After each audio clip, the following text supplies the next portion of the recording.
आज मेरे मरने की खबर आई होती तो लगता है सब लोग सही समझते, और अगर आज यही खबर आई है कि नहीं मैं जिंदा हूँ, किसी ने मुझे ज़िंदगी दे दी, तो इसलिए आज मैं गलत साबित हो रही हूँ। आप शादीशुदा हैं, आपकी बीवी पहले से है, आपके बच्चे पहले से हैं। आपने नहीं सोचा अपने बीवी बच्चों के बारे में, अपने समाज के बारे में कि हमारा समाज, हमारे बीवी बच्चे हमें क्या कहेंगे? आपने सोचा कि 2 थप्पड़ भी मारा हमने इन्हें, इसलिए कि ड्राइवर होकर तुम्हारी औकात कैसे हुई। सुभाष यादव शादीशुदा हैं, उनके पास पहले से बीवी है, बच्चे हैं, तो आपको ये नहीं लगा कि एक हंसता खेलता परिवार हमारी वजह से कहीं ऐसा ना हो कि वो बिखर जाए, उनकी ज़िंदगियाँ ना बर्बाद हो जाए, उनके पीछे परिवार और बच्चे हैं, ऐसा कुछ आपने सोचा था उस वक्त? जी नहीं, क्योंकि हम लोग कुछ ऐसा अटैचमेंट था ही नहीं हमारा इनका। हम लोग बस एक से थे, जैसे एक दोस्त होता है, एक रिश्ता तो कोई भी नहीं था उस वक्त, सिर्फ एक दोस्ती का रिश्ता हमारा इनका था कि ये चलते थे। हम इनको भैया भैया कहते थे, कभी भी कोई नहीं। इनके घर परिवार से भी एक बार उन लोग को शक हो रहा था कि नहीं इतनी बातें क्यों होती हैं।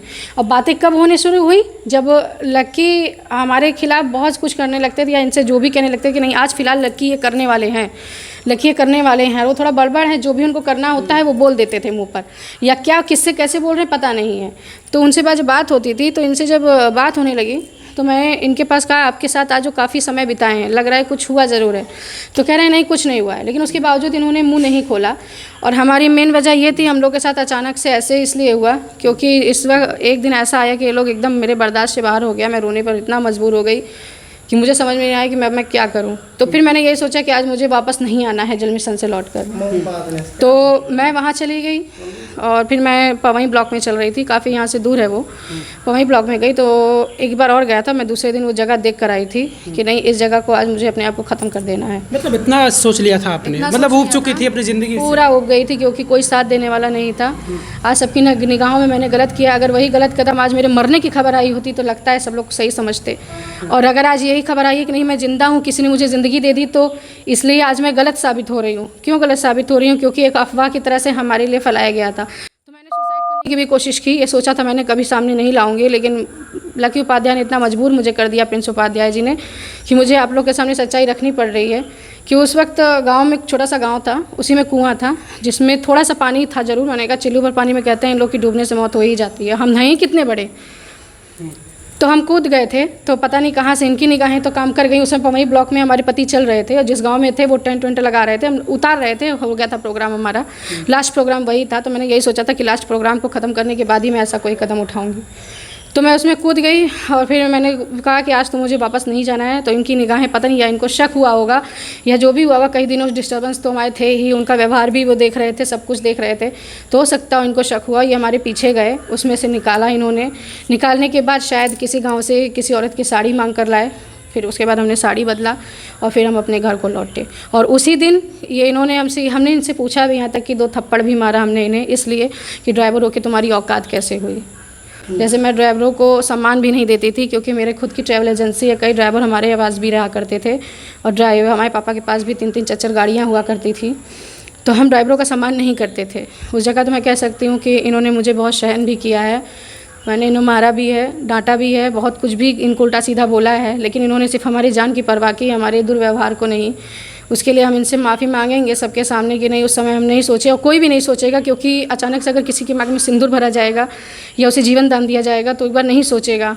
और जो आप लोग की बात कर रहे हैं इनके परिवार के सोचने के बारे में, तो उस समय हमने सोचा, लेकिन इन्होंने यही कहा हमसे कि नहीं हम हैं, तुम चिंता क्यों कर रही हो, हम तुम दोनों को पालेंगे, देखेंगे, छोड़ेंगे किसी को नहीं। और वो बात सही है, आज तक इन्होंने हमें कोई भी आंसू नहीं दिए हैं, जहाँ भी हैं साथ में लेकर के हमेशा हम इनके साथ इतना खुश है जितना कभी शायद प्रिंस उपाध्याय के साथ सोना चांदी मिलने पे भी खुश नहीं रहे होंगे। अच्छा, उस जब आप कुएं में कूद जाते हैं, ये बचाने के लिए वहाँ जाते हैं और आपको बचाते हैं, उसके बाद ही आप लोगों की फिर यानी शादी वगैरह वहीं पर हो जाती है? जी हुई तो थी हमारी, उसी समय इन्होंने हाथ पकड़ा हमारा, कहा कि नहीं हम सहारा बन रहे हैं, ऐसा कोई काम करने की ज़रूरत नहीं है। इन्होंने हमसे ये भी पूछा क्यों अपने माँ बाप से नहीं बताया तुमने, क्यों ये नहीं किया। हमने कहा किस तौर पर बताया, तो हमने सबको है, ऐसा कोई नहीं छूटा है जिसके पास हमने गुहार नहीं लगाई है। माँ बाप हैं या इनके माँ बाप हैं, कहाँ ऐसी जगह छूटी है जहाँ मैंने अपने दुखों का पहाड़ा नहीं इन लोग को पढ़ाया, लेकिन कोई भी यकीन नहीं कर रहा है, क्योंकि आजकल लोग सिर्फ सबूत पर यकीन करते हैं, आपकी बातों पर नहीं। इसलिए फिर मैंने यही कहा कि नहीं मेरा कोई जीने का मतलब भी नहीं है। और जब हम इतने पहाड़ हो गए हैं, हम अपने माँ बाप के लिए इतने पहाड़ हो गए कि उन लोग हमारी गुहार अनसुनी कर रहे हैं, और आज कितने महीनों से तो मैंने अपने माँ बाप का चेहरा नहीं देखा, और ना ही उन लोगों ने हमसे कहा है। तो अपने बाप के लिए भी, अपने पापा जी के लिए भी एक गीत प्रस्तुत करेंगे लास्ट में करेंगे, एक लकी जी के लिए और एक अपने पिताजी के लिए कि आज मैं जिस हालत में हूँ। बातचीत कर लेते हैं। नाम क्या है आपका? सुभाष यादव। सुभाष यादव, आप इनके ड्राइवर थे जी। सब। कैसे आपको इनके प्रति इतना लगाव क्यों हुआ कि आपने, पता नहीं आपकी टीम में बहुत सारे लोग रहे होंगे जी। जब इन्होंने ऐसा कदम कुछ उठाया जी। तो कि जान देने के लिए, लेकिन जान बचाने के लिए सबसे पहले आप सामने आते हैं। सर ऐसा हुआ कि जैसे ये लोग, हम ड्राइवर थे इन लोगों का और ये लोग हमारे अधिकारी होकर चलते थे। जितने लोग गाड़ी में टीम में थे, 4-5 लोग थे, ये लोग हमारे अधिकारी थे। तो हम ड्राइवर का अपना फ़र्ज़ निभाते थे और थोड़ा इन लोगों का जैसे व्यवहार बन जाता है कि नहीं, पानी देना और कुछ देना, ड्राइवर जी ये लेते आना, ड्राइवर साहब ये लेते आना। तो इस तरह से लगाव बनते चला गया और इतना लगाव बना कि हम लोग दोस्त बन गए। पूरी टीम 500 से मिला के पूरे दोस्त बन गए। तो ऐसे ही रहते रहते दूर तरीके से व्यवहार करते थे, मारपीट करना, गाली गलौजा देना, कंपनी में हमारे थ्रू इनके थ्रू सबको भड़काना, यही सब करने लगे।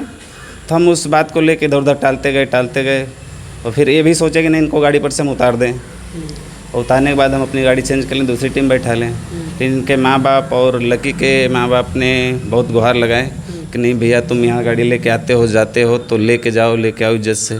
तो वही करते थे, वही तो फिर 10-10 बजे रात तक इनको लेकर क्यों घूमते थे? किसी की बहू है घर की? सर हम लोग की 4 बजे की ड्यूटी है कि 4 बजे गाड़ी वापस आ जाना है। अब पवई और लालगंज ब्लॉक इतना दूर पड़ता था कि पूरी कंपनी जानता है कि नहीं, वहाँ से आने में 6-7 बजे जाता है और 5, 7, 8, 10 गांव करके भी आना है। तो कभी कतार हो जाता था कि 9 बज जाता था या 8:30 बज जाता था, 7 बज जाता, 7:30, कभी 10 नहीं बजा हम लोग को। प्रिंस तो ये आरोप लगा रहा है कि वो होटल में आप लेकर जाते थे 10-10 बजे रात तक, उसके बाद फिर आप आते थे घर। होटल जाते थे सर, हम लोग का 2 बजे प्रोग्राम ख़त्म होता था तो लक्की उपाध्याय भी रहते थे और जितनी टीम के आदमी थे वो लोग भी सब रहते थे। तो उसी समय सब लोग खाना खाते थे, तो हम होटल में खाना खाते थे। और आज भी हमारी आदत है कि दोपहर में हम होटल में खाना खाते हैं। तो इस तरह से साथ में वो भी रहते थे और ये भी रहते थे, खाना सब लोग खाते थे और फिर वहाँ से सब इधर उधर होकर चले जाते थे। इतना बड़ा फैसला लेने के पीछे क्या वजह हो सकती है? इनको पीड़ित आप देख रहे थे, इनका शोषण आप देख रहे थे, या फिर आपके नाम से बदनाम किया जा रहा था, आपका नाम भी बदनाम हो रहा था? ये सारी चीज़ें सोचकर आपने फैसला लिया, क्या वजह रही? सर हम सब कुछ सोचे, इसलिए सोचे थे कि अगर किसी चीज़ को लेके अगर किसी व्यक्ति या किसी इंसान को अगर 10 बार 50 बार टॉर्चर करेंगे तो मजबूरन यही कदम उठाएगा कि नहीं, इसको करके ही बदनाम हो तो ठीक है। तो हम ये चीज़ देखते हुए पूरा उन लोगों के गांव और सभा जितने ड्राइवर थे उन लोगों के गांव के ही थे, सब लोगों का व्यवहार देखते हुए ये हम कदम उठा लिए और ज़िंदगी में हमेशा के लिए कसम खा लिए कि नहीं, हम लोग साथ में रहेंगे। आप शादीशुदा हैं, शादीशुदा। आपकी बीवी पहले से है, आपके बच्चे पहले से हैं। आपने नहीं सोचा अपने बीवी बच्चों के बारे में, अपने समाज के बारे में कि हमारा समाज, हमारे बीवी बच्चे हमें क्या कहेंगे? आपने सोचा? नहीं सर, सोचा। हम लोग अपनी गाथा कहें, अपना बैठ के समय दिए और बताएं भी, इनसे भी बताएं और लोगों से बताएं कि जो साथ में थे कि नहीं हमारे पास बच्चे हैं और बच्चे को एक्सेप्ट करके, जैसे हम लोग यही कसम खाए थे कि एक्सेप्ट करके और साथ में रहेंगे और साथ में कमाएंगे खाएंगे। आपके परिवार, आपके बच्चों को कोई आपत्ति इससे? इससे कोई आपत्ति नहीं है। हमारे परिवार तैयार हैं कि नहीं तुम आइए, कहीं अपना मड़ई टाटी डाल लीजिए और रहिए, हमको कोई दिक्कत नहीं है। परिवार को कौन देखेगा? आप ही सहारा थे। तो हम हैं परिवार के लिए, पहले परिवार को देखेंगे फिर इनको देखेंगे। आपका समाज आपका विरोध कर रहा है?